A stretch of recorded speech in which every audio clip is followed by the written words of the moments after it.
Okay, well, there are a lot of dots to connect. You know, I was born a long time ago. But my grandparents came here. Well, think of Fiddler on the Roof.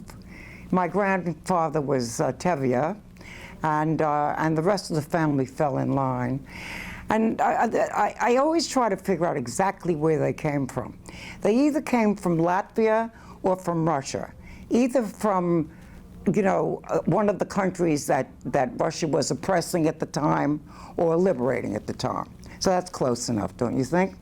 And my parents were born here. They were both lawyers. And I was brought up during the Depression, which was in the 30s. I was born in 1925, but I was brought up during the Depression. And, you know, that was really the time that I recognized that my fate was, you know, intricately locked in to the politics of whatever time I would live through. Because the Depression, and this will surprise you, was a very happy time for many of us. Roosevelt was our president. He started the WPA, which was a group organization that not only helped people get jobs, but they had theater works, they had artworks, they had, you know, psychology sessions very early. They had all kinds of events that brought people together. So during that time, when you could get an ice cream cone for 3 cents, you'd go to the movies for 5 cents. During that time, it was amazing, A, how much we could afford, and B, how much camaraderie there was between us. I'm not recommending poverty, by the way, but I'm just recommending a way of handling it so that everybody is enriched on every level, which is exactly the opposite of the way it's being handled now.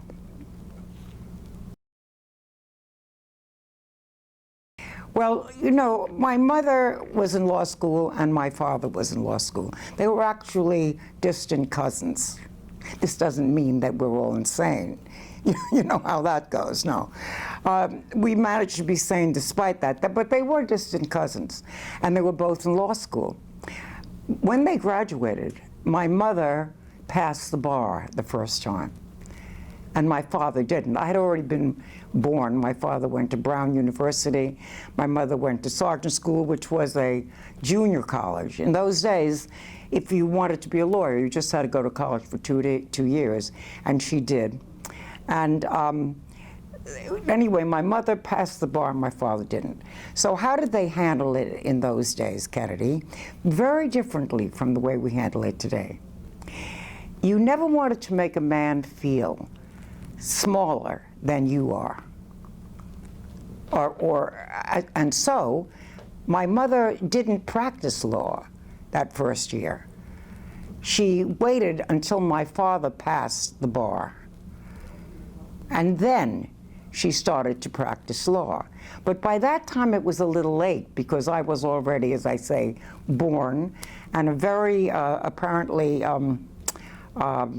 work-inducing baby. And hopefully that's remained. And she eventually went into business with her brother and her sisters. So that was the story of my parents. But I always thought in my heart that she was basically a better lawyer than he was.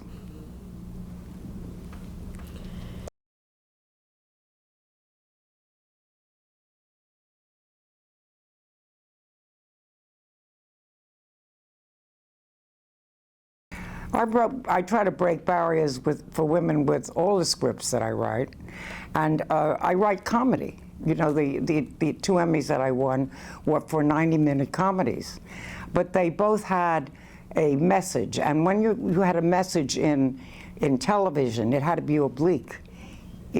Television in the early days when I came here in the 60s was not the same as it is now, where you can just be open about your television, about your political affiliations, and you can actually talk about it, you see? In those days, you had to talk around it. So I'll tell you about the 2 projects that I won Emmys for. One was called Mother of the Bride, And in this particular 90-minute show, the two young people who were getting married did not want to do the conventional thing. She didn't want to wear a veil that guaranteed that she was a virgin. She thought that was nonsense. You couldn't say, since I'm not a virgin in those days, but it was implied. And so, and the parents, of course, were traditional. So the two young people made vows to one another privately in a garden that they found, a public garden. And then they felt they were married. And then they went ahead and did whatever their parents wanted them to do. But that, in that particular thing, I was looking at the marriage ceremony, which is very repressive to women, very repressive. And the woman circles the man. I mean, at least in the Jewish religion, the woman circles the man and so on. What's she doing? She pleading? What is it that she's doing? And it's also an embarrassment to the man. So, and wearing a veil, as I say, was a sign of, and still is, of virginity, which is A, not that, you know, not that great a deal to begin with, and B, not really realistic, and C, none of anybody's business. So that was that one. And the other one was called The Girl Who Couldn't Lose. And I'm trying to remember the actress's name that played her, Julie Kavner. She was just perfect for it. And it was about a girl who was kind of plain looking, but very, very smart and had a photographic memory. And, you know, she wasn't doing much with her life, and she had just lost her job. So someone recommended to her that she go on a game show, one of those game shows where you could win thousands of dollars, because she had that kind of a memory. So she did. And she started, now you see, my background is in game shows. When I started in television, I wrote questions for game shows, so I know a lot about it. And I do know that not only were they fixed, but when you got too many answers and they couldn't get rid of you because you were so smart they had even given you the wrong answer, you came out with the right answer if you were the kind of contestant that was that brilliant, and they couldn't get rid of you. So that's what happened to my hero, my heroine. She got the answers week after week. She built up a tremendous chest of things. Her house was full of refrigerators and, you know, and washing machines and all the things that you want at that time. And they wanted to get rid of her. And they also wanted to spice up the show, so they picked a very attractive intern, you know, to work against her. And to make a long story short, he worked against her in the booth, but they were tied always for intelligence, and they fell in love. I bet you could have anticipated that, right? They fell in love. And then came the final session, and her mother and sister said to her, "Win the game and lose the man. We are telling you, lose the game and win the man." And she was very conflicted about this because she loved the man. She didn't want to lose him.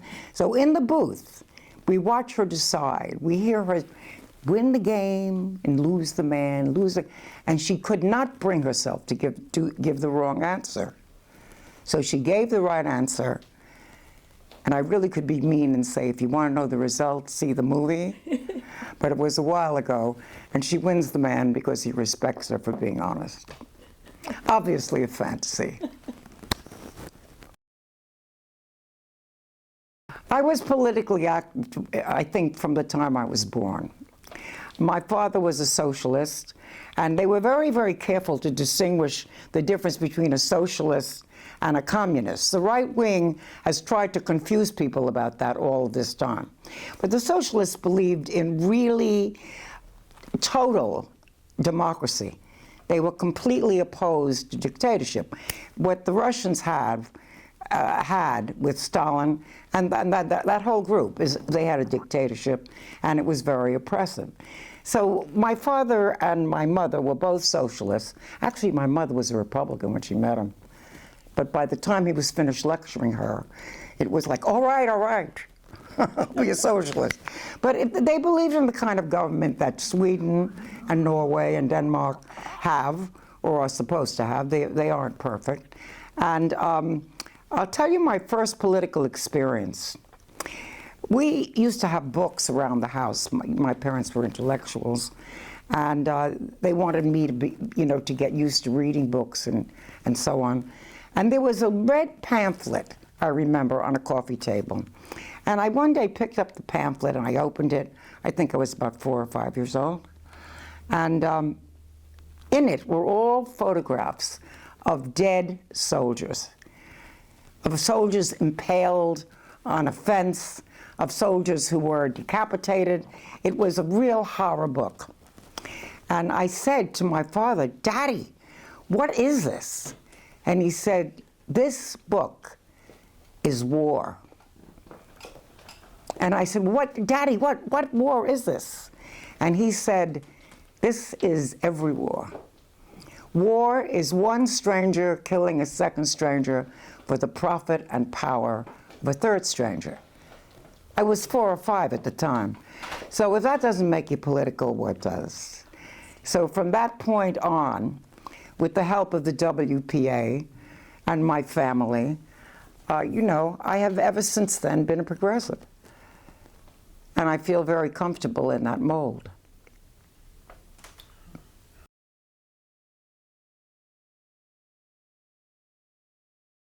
Well, I started something called Voters Against the Vietnam War. And there was a lot of protesting against that war because there was absolutely no excuse for that war except that the profit that we make from every war was the basis of our economy. We had, for years, a permanent war economy, and this was the height of it until now. And we were going to get about 10,000 signatures against the war, and we put an ad in the New York Times and the Los Angeles Times. Was it both? I think it was. We decided to put a full-page ad in that said the following to Johnson: "We are not voting for you for your second term. We who voted for you for your first term are not voting for you for your second term because of your position supporting the war in Vietnam." And instead of having 10,000 signatories, people came out of the woodwork. If we had the money for really 5 pages, we could have had 50,000 signatures. But I think we did have 3. We raised much more money than we had anticipated, and it was a very successful petition. Well, Johnson responded to it, and he was very upset because what he had done after Kennedy was assassinated is he had adopted the social programs of Kennedy, Medicare, Medicaid, all of those things started then. And Johnson was a conservative Democrat. But because Kennedy had been pushing that, and the country was very excited about it, he picked up that baton and ran with it. But the one thing he couldn't do, because he was a Texan who believed in the gun and the glory of America and all of their wars, he could not get himself to stop the war in Vietnam. So when Kennedy died, there were about 50,000 soldiers in Vietnam, and the theory was that he was going to pull them and stop the war because there was no winning it. But instead of stopping the war, Johnson increased the number of soldiers to 500,000. That's what happened. And because there was such a hue and cry across the country, because of campaigns like this one, the one that we started, I wouldn't say we were responsible for it. It was happening all over the country, just as the young people are objecting to guns now all over the country. I've just been seeing that on the news. It's the most exciting thing that's happened for years, all over the country. Students are marching against guns. How disgraceful of us not to have imposed gun control years ago, permanently. In any case, I digress, but not really. It's all the same subject. Johnson decided not to run. He decided not to run again. And so many of us, the one who really said that his position was the opposite of Johnson's was a man named Eugene McCarthy. And because Eugene McCarthy was going to run, Bobby Kennedy, whom we were trying to convince to run and had totally flatly refused, said, well, wait a minute. If Eugene McCarthy is going to open the field and Johnson's withdrawn, I'm going to run. So we know what happened after that. They killed him. It's not easy to be for peace and to convert the economy from a war economy to a consumer economy. And let's not even call it a peace economy. But a correct consumer economy is very dangerous. A lot of people who really stand at the forefront of that seem to be making progress are no longer with us. They've been assassinated, they've been disappeared. You know what history has taught us.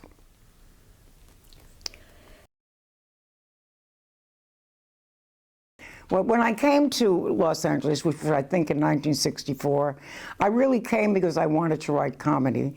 At the time, I was married to a comedy writer, and I had been doing, as I told you, game shows and so on.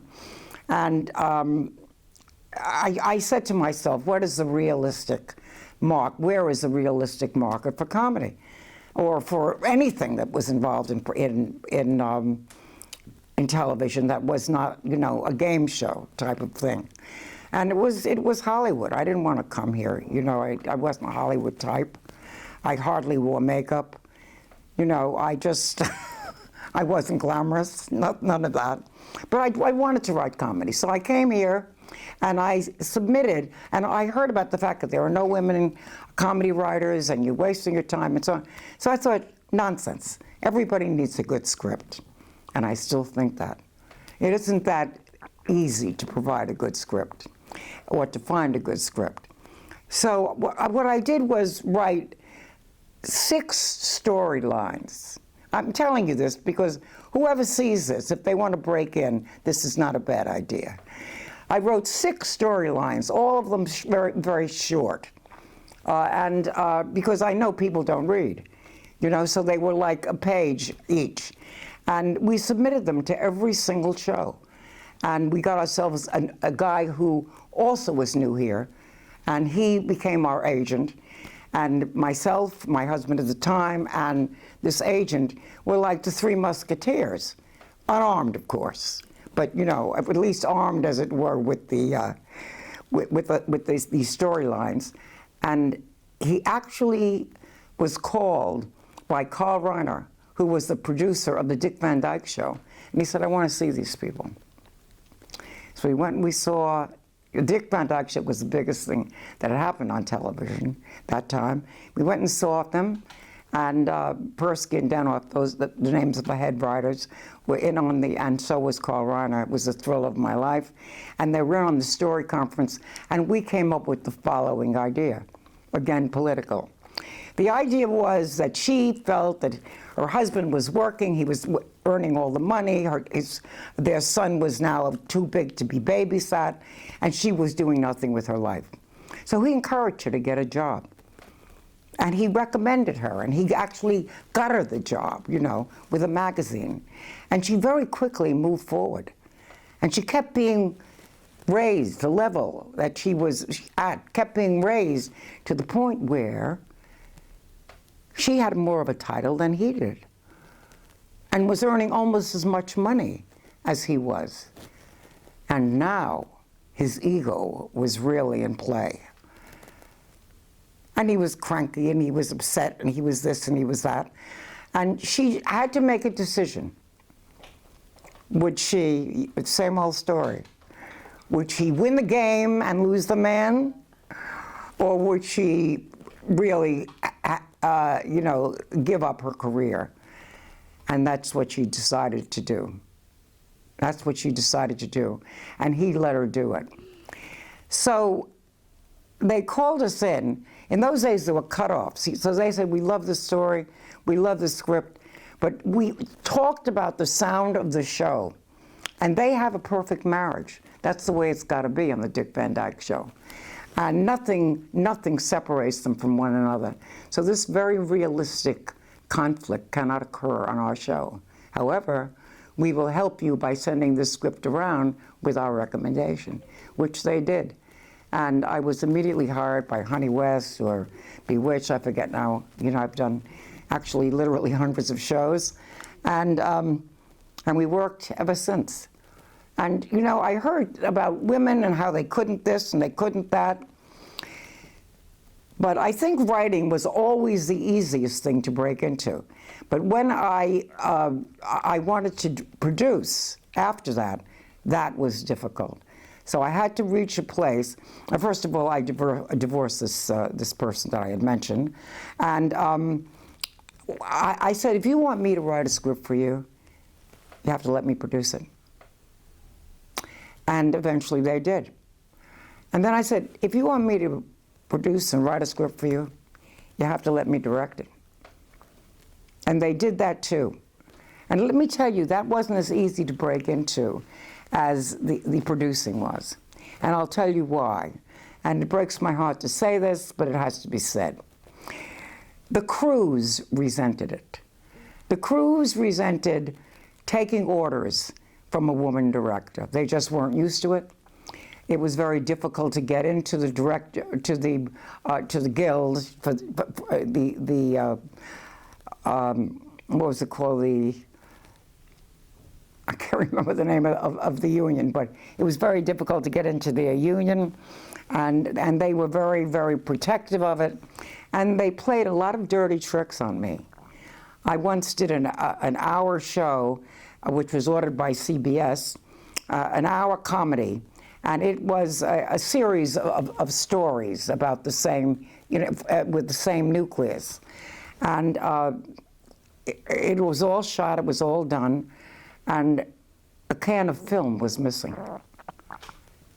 And it turned out that the crew had stolen and destroyed a can of film. So that meant, I was by the president of CBS, and he said, what happened to the hour? This has been reduced to half an hour. I told him what happened. And there was a lot of resentment on the part of the crews. So at that time, I was lecturing, doing master classes and so on. And at USC, they said, well, what is it like being a woman director? One of the first women directors on television, if not the first, certainly in comedy. And I said, well, it's fun, it's great, it's fine with the actors. They don't care who directs them, as long as the person is good and as long as they get the part. But the crew resents it, and you have to watch your back. And then at that time, I was directing Archie Bunker's Place, which was a spin-off of One Day at a Time. It was not One Day at a Time, All in the Family. And when I came to work the next day, tape in those days was filmed with 3 or 4 cameras. We had 4 cameras. And on every camera, because what I had said was printed in the LA Times, on every camera, the article was pinned to every camera. And they proceeded that day to miss every shot. Every shot. And that was very expensive for the company and for the network. And when I tried to explain why they were missing the shots, it seemed like I was a bad sport and that kind of thing. So there were rough moments like that. I still feel, I still have the scars, but I'm not going to show them. Not in a show like this. Well, I thought it was both negative and positive, because it had a positive effect on me. We are who we are in life, For some people, huge compromises are possible. For me, they're impossible. That's why I work at KPFK. That's why, because KPFK does not demand that you compromise. KPFK does not judge you if you disagree with them. If you're now fascist and so on, they may choose not to air you, But once you're on the air, they don't censor you. And I would say that it both helped me and hurt me. I would say that it mostly hurt me, because I had job offers from groups that were, Disney, for example, that were notably right-wing. And I did do a storyline, again, obliquely political for Disney. And when they wanted me to change it, I wouldn't change it. And they bad-mouthed me all over the industry. I'll tell you about this industry. It is the most affectionate, most charming, most beautiful industry. And people when they rave about you, they really make you feel wonderful, 10 feet tall. But when they decide to nail you, or to get rid of you, or anything like that, they are relentless and ruthless. And nobody does it better. So it's a dangerous industry. But I go through life saying, if I'm going to worry about every danger that may befall me, I just won't ever get out of bed. So forget that.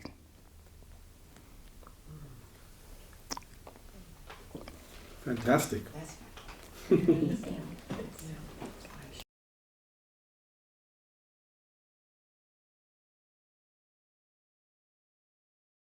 Well, KPFK and I are come from the same place.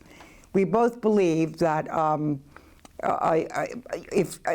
you are entitled to hire people who agree with you, basically. Even Fox News is entitled to hire fascists, which they do all the time, you know?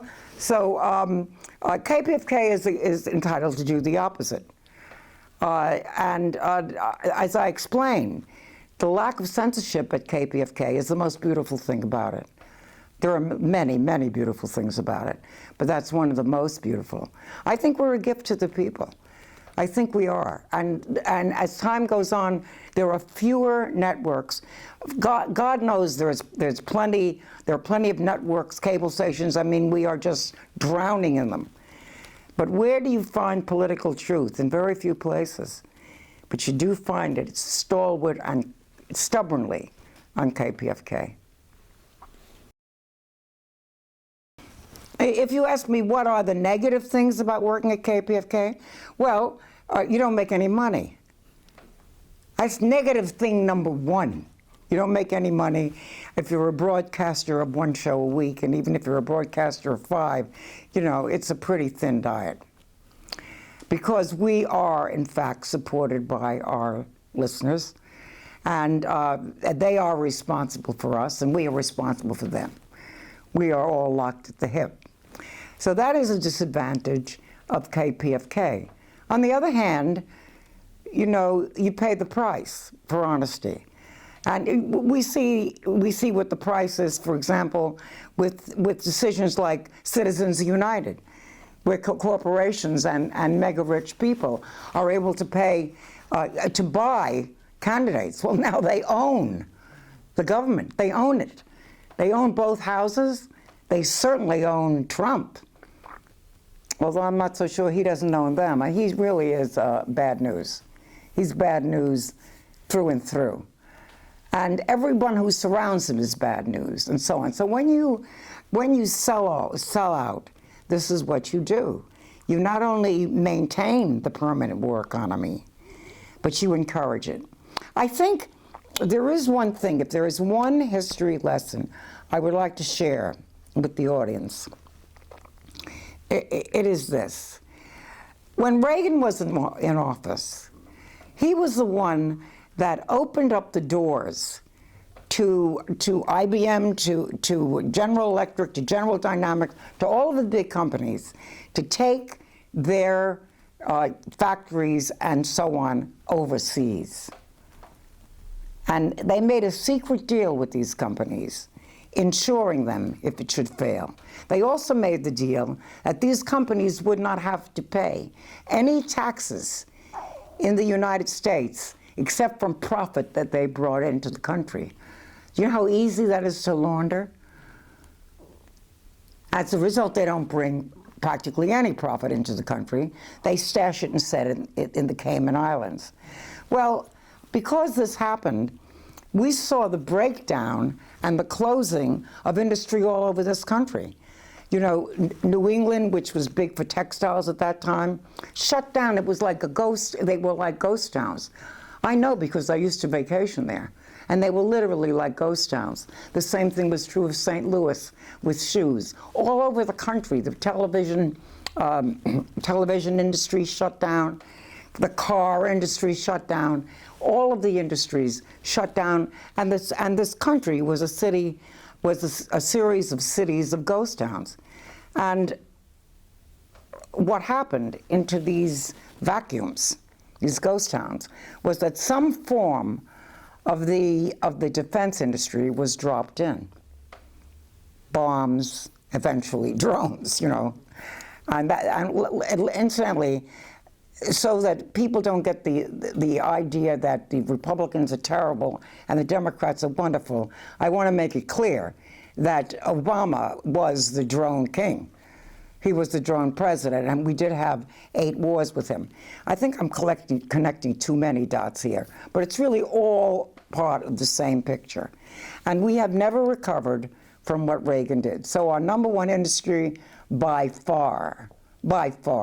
I've seen reports that say 70% of our industries are arms-based, by far. And it does determine you know, how our Congress behaves. For example, just a few months ago, our Congress voted a $700 billion, that's B with a B, a $700 billion defense fund for the military.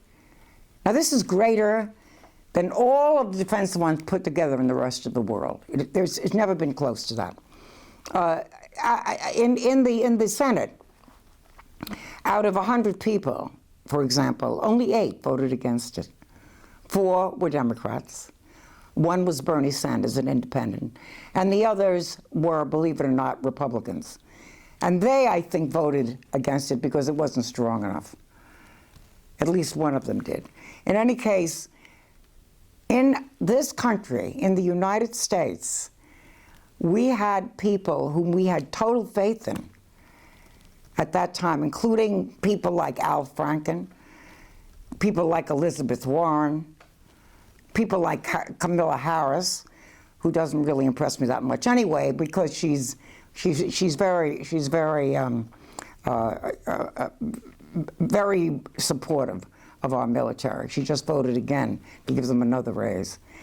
And so, because we are so dependent economically on military product, you have a country that's stuck with it. And we have to make it clear to the Democratic Party that we will decide who to vote for in primaries based on their position on the war economy.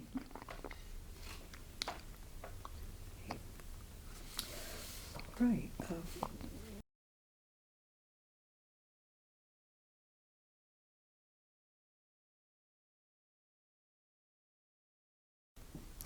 You know, I think we're on the verge of a change, and that's where government is privately owned. So when you think of capitalism, it's almost folksy, because it doesn't really compare to what's happening with governments at this point. First of all, the European Union went in the wrong direction. So in a country like Greece, for example, they have bankrupted that country because that country wasn't obedient enough to them. So now even large organizations, group organizations like the European Union, are running things economically. So I would say that capitalism, as we know it, is on the way out. But what's on the way in is even worse. What's on the way in is that, you know, the country, and eventually the world, if we allow it, will be run by people like Donald Trump and his group. It will be run entirely by those who are power hungry and profit hungry. And they're very much in competition with one another. There have never been so many billionaires as there are now. And there's a kind of a billionaire hysteria that's taken over the country. And so the people's needs are of no interest to these people who are now running the country, of no interest. Because why then would they keep voting? They voted again. After the $700 billion, they voted again for more billions for the military. The military is the strongest force in America and the richest. And in order to maintain the industry that keeps the military going, we have to have permanent war. And you know the truth, Kennedy, We have had permanent war almost since the beginning. Almost since the beginning. But if ever we've seen it, we are seeing it now. That's another reason we need KPFK. That voice must never be silenced.